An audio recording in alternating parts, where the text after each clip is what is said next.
Welcome to Things You Should Know, Civil War Edition. Today we're moving from the Battle of Wauhatchie to Shelby County, Tennessee for the Second Battle of Collierville, which would occur on November 3rd, 1863. Union forces consisted of more than 850 men, led by Colonel Edward Hatch, and consisted of the 3rd Cavalry Brigade. Meanwhile, the unfortunately too aggressive Confederates threw 2,500 men at Hatch, consisting of Chalmers' Cavalry Division under the command of Confederate General James Ronald Chalmers. The end result, a Union victory. The Second Battle of Collierville occurred on November 3, 1863, and was part of the Confederate operations aimed at disrupting the Memphis and Charleston Railroad, a crucial supply line for Union forces. Following the first engagement at Collierville in October of 1863, Confederate Brigadier General James R. Chalmers devised a plan to strike again. Believing that the Union defenses were weak, with only one regiment guarding a railroad, Chalmers assembled his cavalry division consisting of Selman and McCullough's brigades, and he advanced from Oxford, Mississippi. His objective was to break the railroad and hinder Union Major General William Tecumseh Sherman's troops movements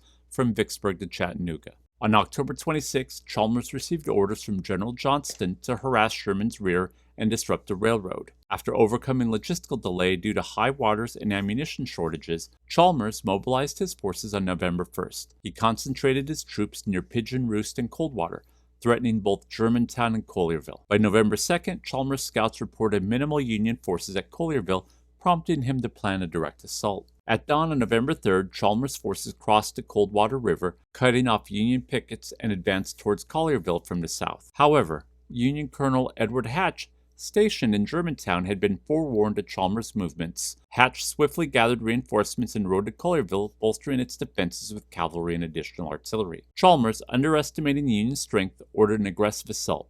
Selman's brigade led the charge, supported by McCullough's brigade.